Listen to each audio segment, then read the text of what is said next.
This project connects LED pixels to SACN over Wi-Fi.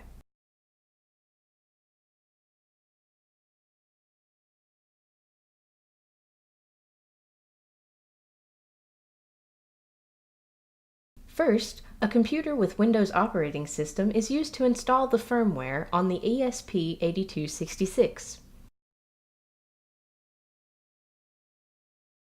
This is an ESP8266. It is an inexpensive 2.4 GHz Wi-Fi module with built-in UART. Inexpensive FTDI USB interfaces are available online, although this one is a bit of extra trouble. Download the ES Pixel Stick firmware and loader from the ForkNI site on GitHub. The firmware loader will ask you which Wi-Fi network you want to connect the ES Pixel Stick to first. Make sure it's a network with a DHCP server because there is nowhere to enter the IP address manually. It can always be changed in the web interface later.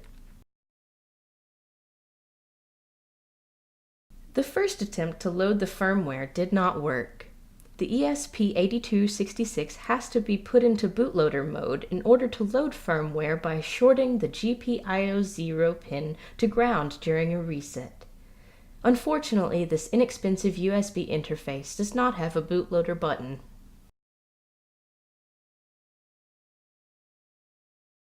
The workaround requires a button, even an oversized clown button.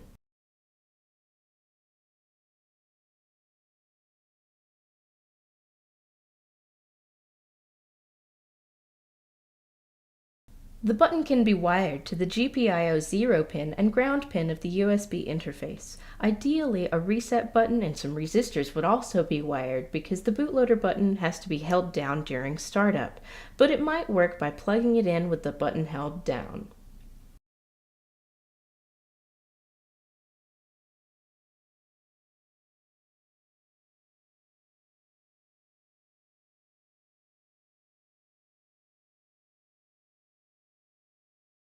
The bootloader button might not work the first time.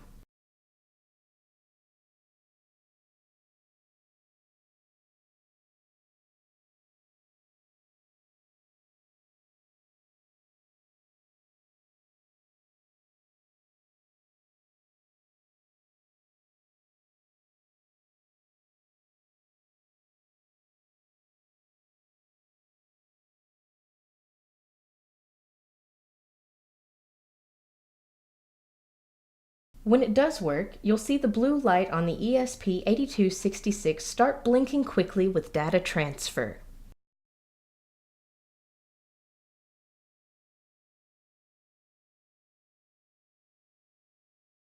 As soon as the firmware is loaded on the ESP8266, it will attach to the Wi-Fi network automatically when restarted. Once it's been moved to the lighting network, it can be accessed and controlled via SACN with lighting control software.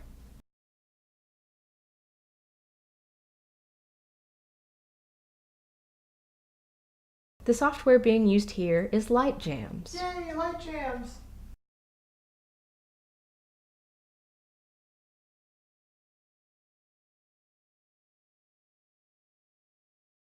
A small test program with just a few pixels can be used to test the ES Pixel Stick.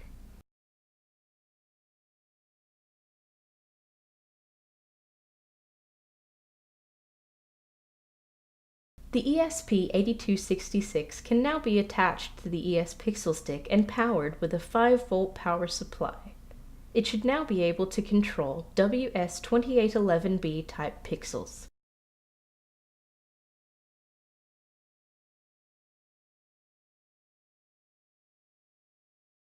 This is a WS2812B tape strip. LightJams is used to test the pixels and make sure they are working properly.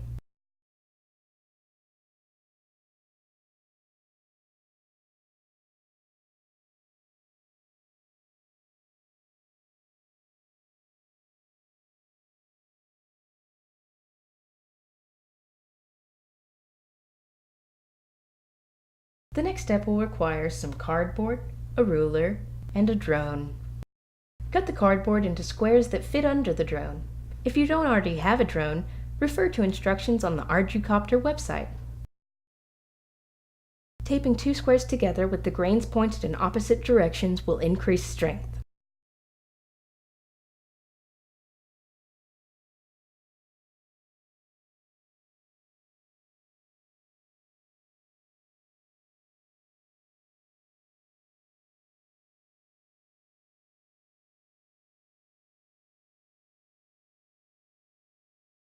Draw a pattern on the cardboard for the LEDs to be aligned to.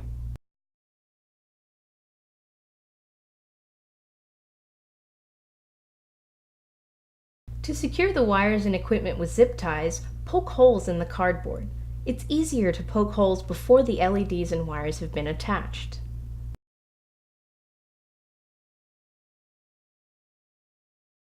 The LEDs have an adhesive backing. Make sure to attach them well the first time.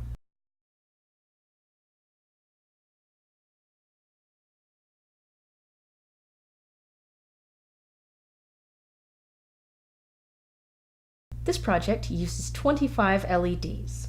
If there are 60 milliamperes each, they will total to 1.5 amperes of power consumption.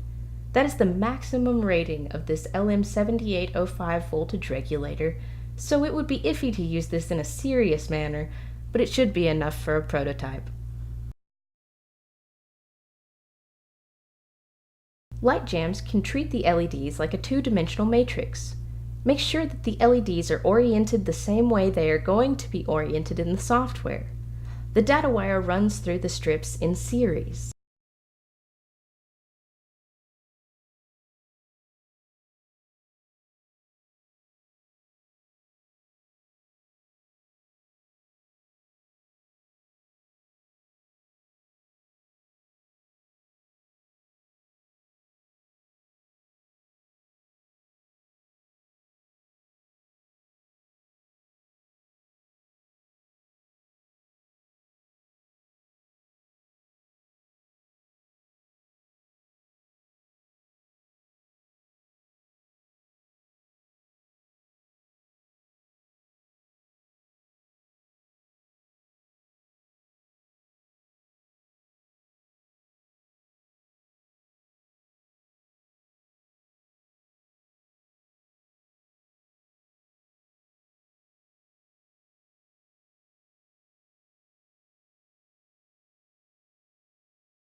All of the pixels are considered to be their own light fixture.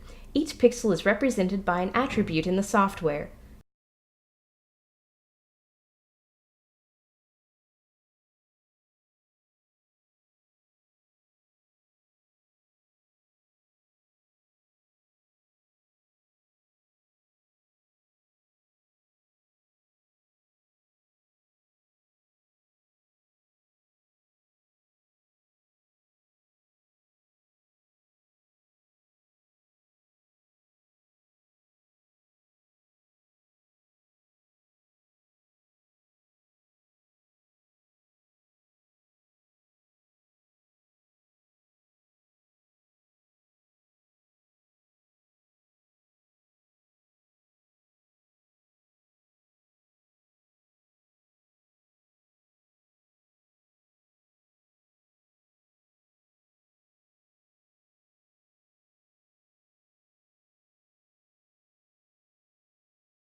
At this point, things should be looking pretty cool.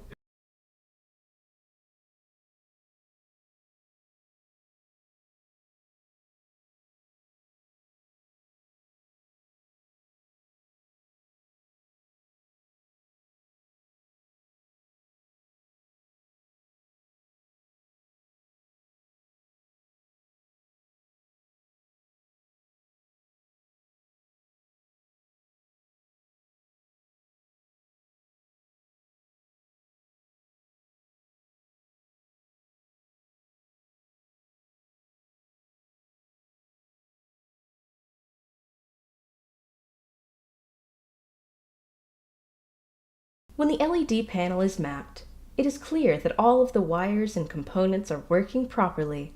Now the wires and other parts can be secured with zip ties.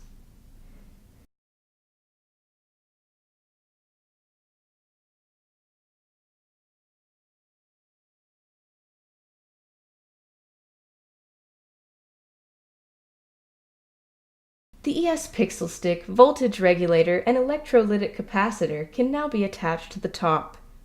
The electrolytic capacitor helps ballast the voltage regulator in the case of sudden power draw.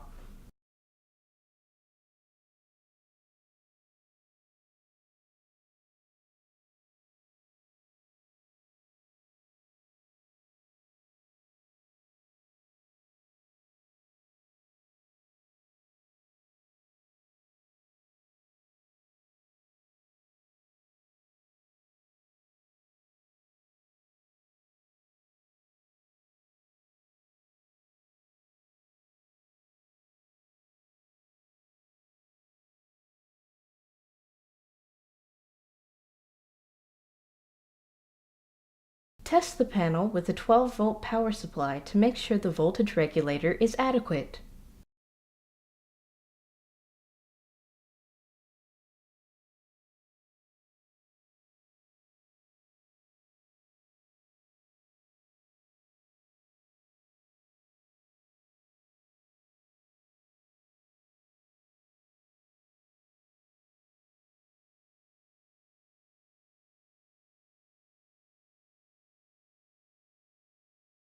With volt regulation working, the panel can be attached to the bottom of the drone.